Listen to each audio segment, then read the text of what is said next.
Hello mga kabaka, time check muna tayo. So mag-aalas 3 na. Ito yung mga springer namin. So mag-initial checking ako ngayon.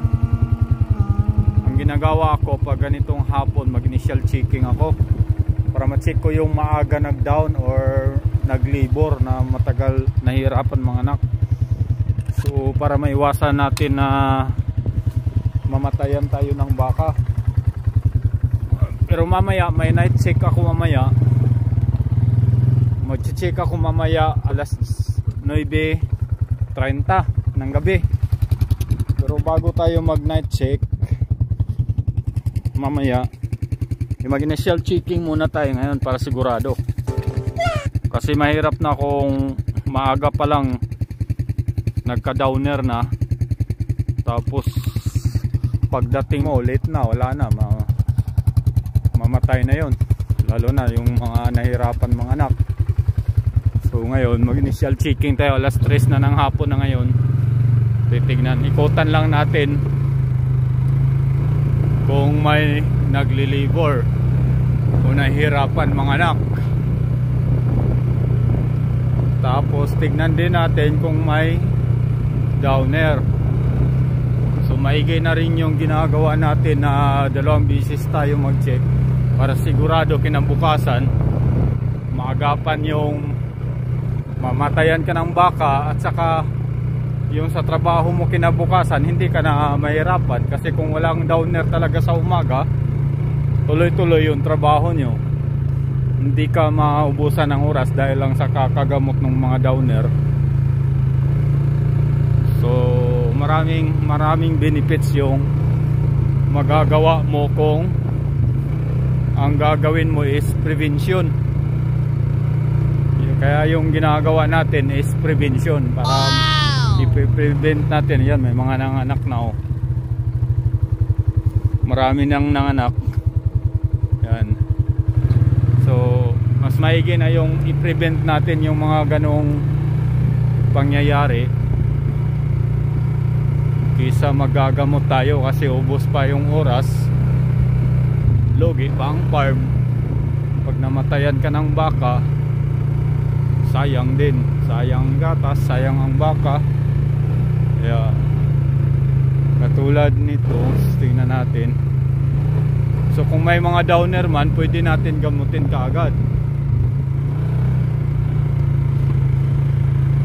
Tingnan natin. Yan, nagli-labor na yan.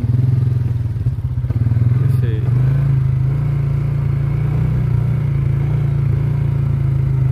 so, hindi pa masyado marami yung nanganganak.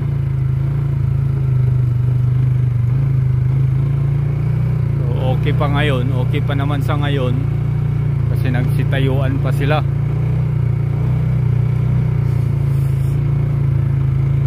Yun, may nanganganak na naman doon sa bandang gilid. Nanaka. Ayan o. Ayan ang nanganganak.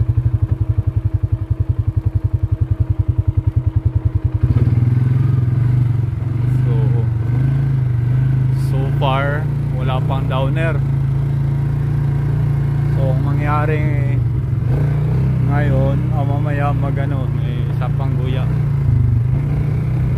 May 3 na nanganak, 4.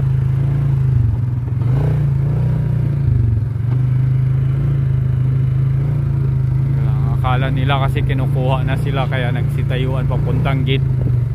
Pero hindi, kasi wala nang damo dito eh. Okay lang yan. So wala kang ano, so far so good. Pero mamayang alas 9:30 ng gabi, babalik tayo dito. Check natin sila ulit.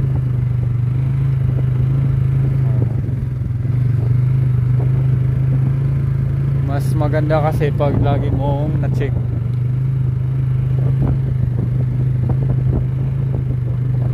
May 4 na nanganak. Ito, may isa pa dito sa gilid.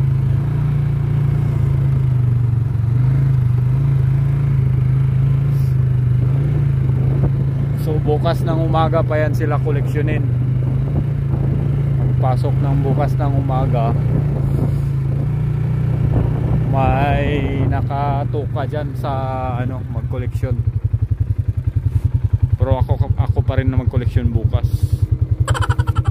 So tingnan natin sa kabilang gilid kung baka okay naman, wala namang ano na, wala pang nag-down.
Baka ingat din tayo minsan magkolekta ng guya, lalo na pag yung nanay masungit.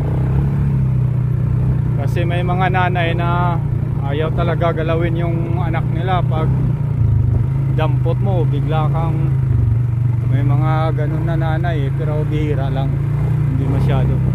Sa ngayong season wala kaming ganun. Yung isa, yung namatay dati, pag kinuha mo yung anak niya ay babanggain ka talaga. Ayan, happy sila, naglalaro sila. So nasa mga 247 na to mga kabaka yung natirang springer namin. Yan, 247 na lang yan.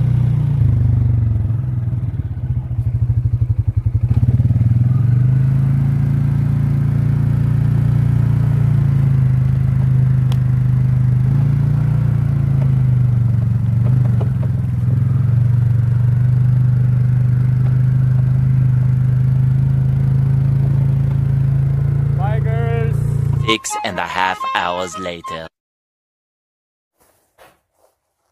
So ayan mga kabaka, babalikan na natin yung baka natin. Tignan natin kung may mga downer ba. So time check muna tayo. Ang oras ay 9:23 ng gabi. So kanina nag-check tayo kanina mga alas 3. So far wala tayong nakitang downer. So hopefully ngayon tignan natin, sana wala. Pero kung meron man, talagang gamutin natin.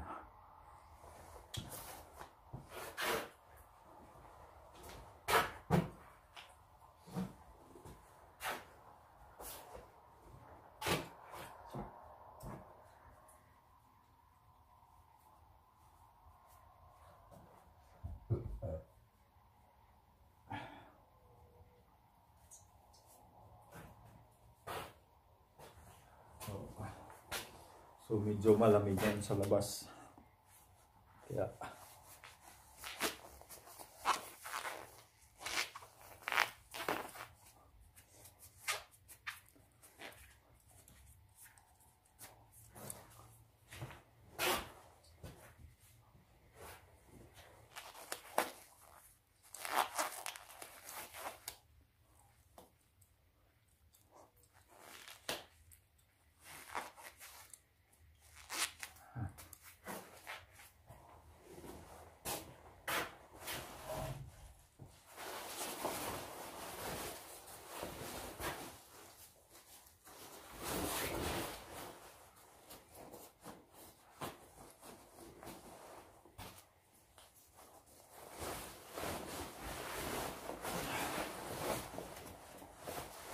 lamig.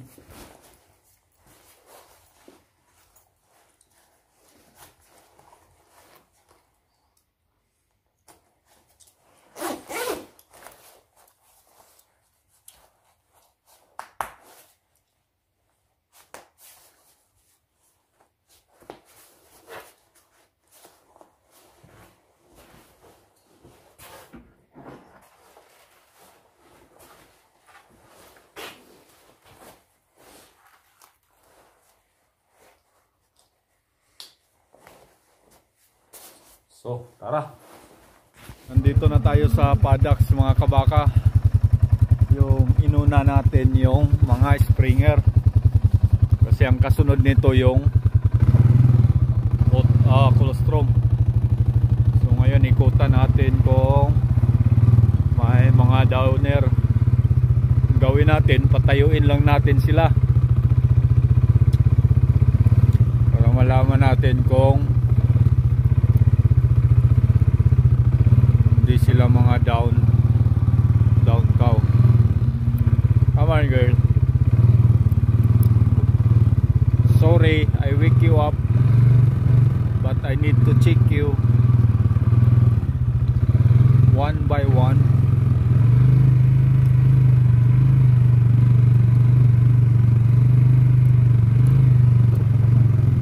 May nanganak ha. May kuya.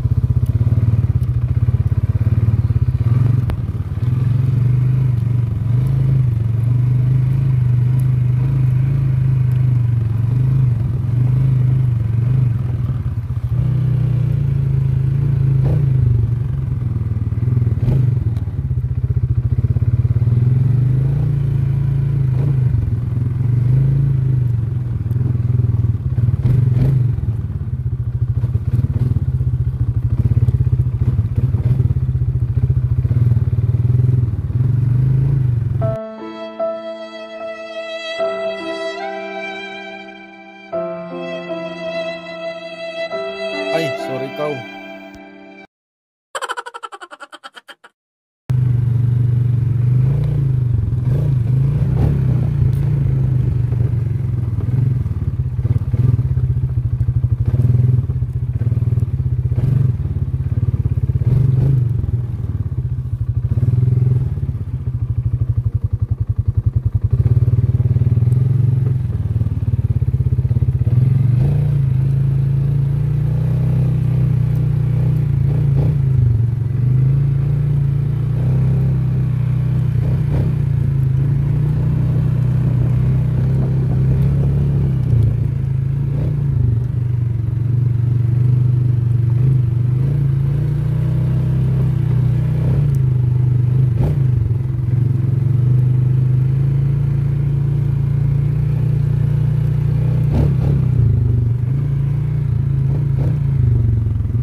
So far wala tayong nakita na mga downer mga kabaka, no? So it's a good sign. Mas maganda kasi talaga na mag-check muna tayo bago umuwi, kahit papaano makatulong din sa atin, lalo na pag mag night check tayo, hindi tayo matagalan ng oras. Kasi kung hindi tayo nag-check tapos may downer pala nung maaga pa lang, may mga 3, 2, so kung ngayon mo siya gagamutin, na night check ka ng 9:30, so aabutin ka ng alas 12, wala alas 12:30 hanggang alauna pinakamataas, gigising ka pa ng alas 4. So mahirap, ikaw lang mag-isa kung maraming down yon. Pero kung ganito, hindi makauwi ka ng maaga. So 9:30 tayo umalis, sa ngayon nasa 9:40 pa lang. So mga 10 minutes pa lang naikutan na natin ang paddocks. Tapos sawa ng Diyos, wala namang downer. It's a good sign. So pupunta tayo ngayon sa colostrum. Yung nanganganak na naman yung puntahan natin, yung mga bagong panganak. Yun yung colostrum mob. Ito Springer mob to, yung mga nganak pa lang. Yung colostrum mob, yung pinakamatagal doon, yung mga 4 days ng anak na, pero nilagay natin sa colostrum kasi may mga downer doon, may mga magka-downer din doon. 5 minutes later. So ngayon mga kabaka, nandito na tayo sa colostrum natin. O ganun pa rin gawin natin, ikutan pa rin natin sila. Tignan natin yung may mga downer. Ito na yung mga nanganganak. So ang baka dito is nasa mga 54 lang.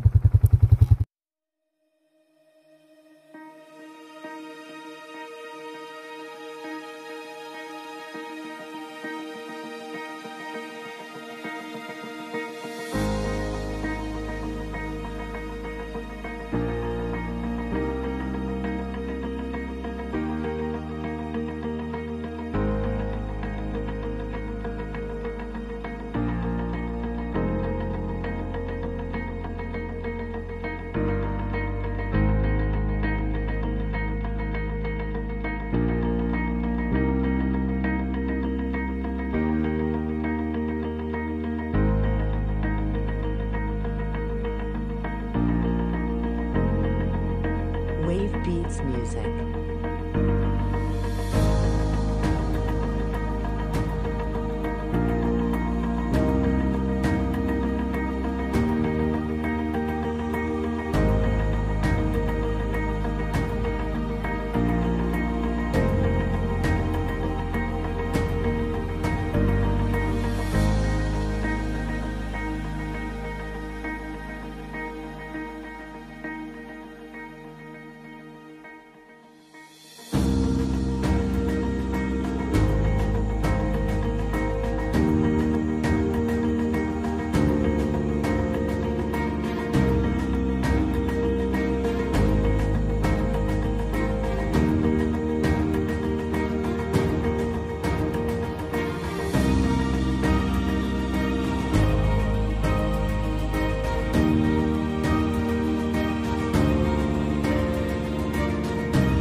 Far so good. Ayos mga kabaka, walang downer. So maganda. Makauwi tayo ng maaga. Nakuha lang natin ng ilang minuto. So 9:51 na. So naikutan natin lahat mga within 20 minutes. Maganda, hindi tayo magabihan. Makauwi tayo ng maaga. Kasi ito kanina bago ako umuwi, inuna ko na tong chinek. So, mas maigi talaga pag naka double check ka para hindi abala. So bukas wala kang kasi wala naman ako nakita ang sign na babagsak o magka downer. So may possibility na bukas walang babagsak. So tuloy-tuloy yung trabaho, hindi ka na gahol sa oras dahil magagamot. So hanggang dyan na lang mga kabaka, tayo'y uuwi na. Maraming salamat. Ito yung shed namin, yung 3 bat namin.